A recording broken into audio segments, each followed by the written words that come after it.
And with that, let's get into our main topic. It's our 50th thought leadership piece on this podcast. So we decided to cover on-chain voting with security tokens. Now, blockchain-based shareholder governance is a crucial value add for investors that has shown promise throughout the development of this industry. Yet, it hadn't quite been executed before on a live token, so we've been waiting for the right time to discuss this on air. Fortunately, this week, we actually saw 2 examples of shareholder governance in action, which makes it the perfect time to dig in.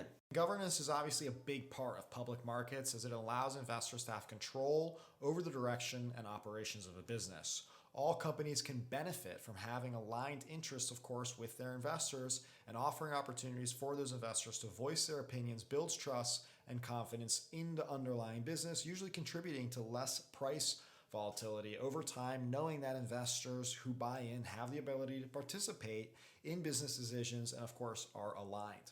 The great thing about this feature is that it's not a tremendously complicated tech build-out, and it doesn't require some elaborate design. A company can leverage a mobile app or a website to integrate its shareholders onto the platform. By linking a given wallet address with a user's identity, the governance system can verify how many votes you're entitled to based off the entire holdings that you own. This is a similar structure to a traditional crypto consensus mechanism known as proof of stake, except in the proof of stake system, you get paid to verify your assets to vote instead. They have no rights to the underlying asset, so they require payment and to dedicate the resources required to run the ship properly. With a security token governance, you verify your holdings and your identity, and then can vote on decisions for the company. The responses you make are tied to your assets, so nobody can forge votes, and we can be sure everybody's participating. Companies also can make sure these votes are anonymous to the public, or they can show a transparent vote to show each issuer on how to better communicate with the majority of opinions. It's just that simple. That's a great breakdown. I think we've all got a good grip on it now. I mean, it's pretty simple in the end. It's just a better way to do electronic voting. And it's, of course, no surprise because blockchain for voting in general is being applied all around the world, whether it be for corporate governance or even international government elections.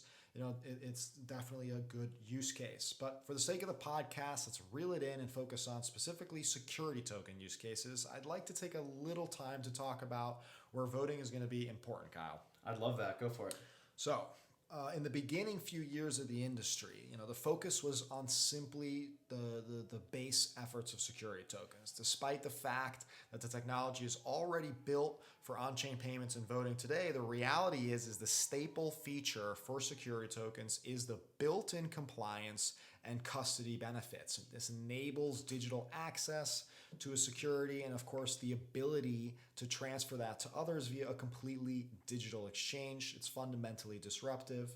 So for the first wave of tokens 2018 and through 2019, the focus was primarily on equity and interest for funds and simply enabling access to an ownership interest. But security tokens are designed to evolve and get smarter. And now, as we covered in episode 47, dividends, royalties, and on-chain payments are starting to get more use. We see it all the time in real estate. It's very common. But we also know some equity tokens that have plans to issue a dividend. And we even saw Lottery.com issue a royalty earlier this month. So as we discussed on that episode, Kyle, on-chain payments are really an absolute game changer for governance. And guess what? So is on-chain voting. Right. And now that the current market is standardizing on-chain payments, the next wave of tokens and evolutions will normalize voting functionality as well. It's inevitable to me. It's another key area of governance that is tough to manage with a lot of shareholders unless you, of course, have a security token. And as Kyle and I are saying, voting is the mechanism for enforcing rights and protecting your investment as a token holdings.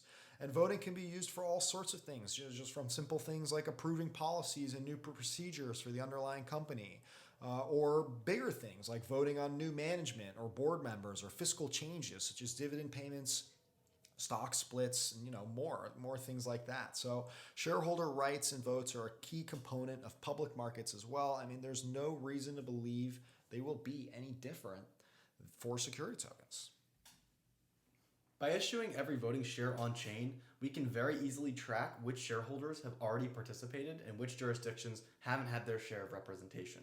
Managing thousands of shareholders now becomes an automated process that can be observed in real time by issuers via the issuer dashboard instead of requiring people on staff to manage those shareholder votes. With a leaner and more efficient voting process, it opens the door for more voting opportunities as well. Companies could commence shareholder votes on new product directions, marketing strategies, or charity fundraisers. With an ability to quickly poll your consumers, innovative investor relations strategies emerge on top of potentially avoiding PR flops by asking the crowd first. Wow, that's some cool ideas there, Kyle. You're taking things to the next level. Definitely what I see is an advanced future for security tokens. It's what the whole point of on-chain voting will enable. But I think we should end today's main topic, highlighting some examples where on-chain voting will also be critical. At the end of the day, what we're talking about is the last remaining component of automation, where we as humans have the input that is driven by the outside factors. If the majority of token holders don't like the CEO, we could vote someone new in to, say, replace her. As Kyle described, we simply participate by using the same interface we know and love, your phone or computer, to vote. The governance happens in the background, and what I'm really getting at here is that for the use cases like DeFi, fully decentralized organization, DAOs like Staker DAO that Kyle mentioned earlier, they will be completely driven by the on-chain voting mechanism. What users ultimately vote on, similar to voting on a hard fork for a cryptocurrency or upgrading the protocol, they have programmatic implications as a result of the vote, which means in the terms of security tokens, it could be the lending rate being adjusted or the market price being affected or the dividend percentage payout changing programmatically as a result of the vote being completed. This is enabling the completely digital financial application to evolve through consensus from its token holders. As the digital world, connects finance and business through security tokens, the on-chain vote will be a critical feature to enable investor participation from all around the world.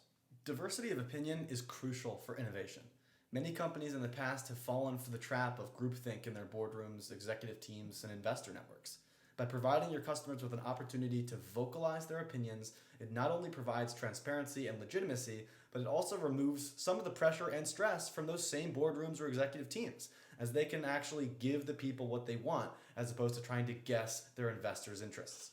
It also can allow for financial rebalancing, budgeting, and many other crucial corporate structures that investors and backers traditionally have had very limited exposure to in the past.